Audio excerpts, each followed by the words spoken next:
Good morning and welcome to video devotions from Glenwood Lutheran Church. My name is Pastor Mark Manning, and I greet you as we prepare for this last Sunday in the Epiphany season and the upcoming Ash Wednesday.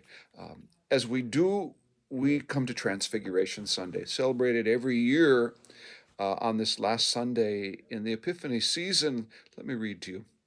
Now, about 8 days after these sayings that Luke has recorded, Jesus took with him Peter and John and James and went up the mountain to pray. And while he was praying, the appearance of his face changed and his clothes became dazzling white. Suddenly they saw two men, Moses and Elijah, talking to him. They appeared in glory and were speaking of his departure, which he was about to accomplish at Jerusalem.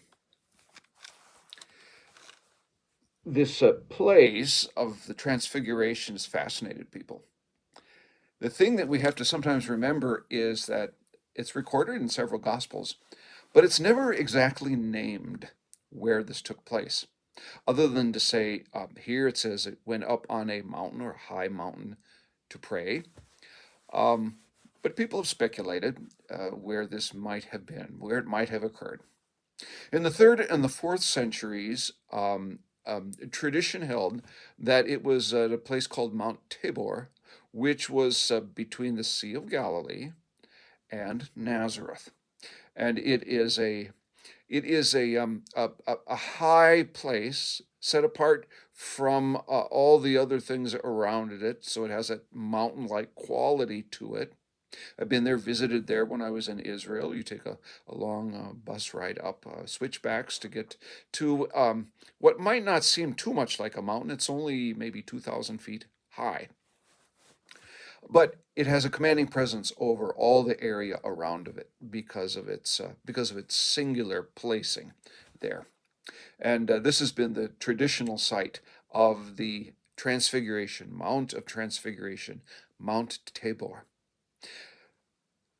Especially in Luke, we think this seems to be the case.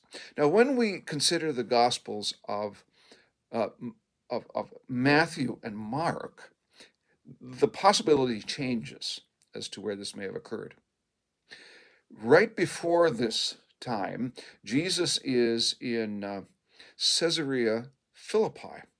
Now, in Luke, he is kind of hanging out in Galilee, in the north end of the Sea of Galilee, and it's close, of course, to this place, Mount Tabor, and so it kind of gets connected. But in Matthew and Mark, he is hanging out, and he's just been in Caesarea Philippi doing ministry, which is a considerable distance north of the Sea of Galilee. But importantly, it is a stone's throw away from Mount Hermon or Hermon.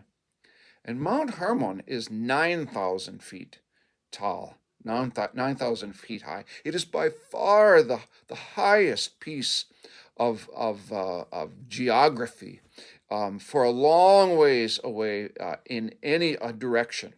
And so when it speaks there about a high mountain, it's logical that to have the disciples and Jesus in Caesarea Philippi, that they would go to this high mountain, which even today has a ski resorts on and such. It's a high mountain, and it would be a real trek and a real strange and otherworldly place to be.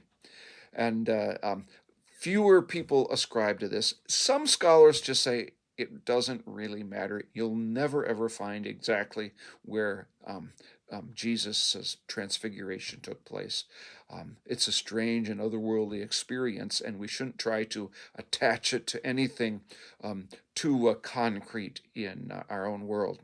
But as people, we like to have a sense of geography when we talk about Jesus, and it's been very, very handy to place it at Mount Tabor, a place that's easier for people to get to. There's a beautiful church on top of the mount. When you go up there, you have a sense that you are in a separate place, looking out over Galilee and to the east of it, the Sea of Galilee. Well, as you prepare to hear this week, the last weekend of the Epiphany season, when God comes to us and God reveals himself in Jesus Christ, prepare yourself.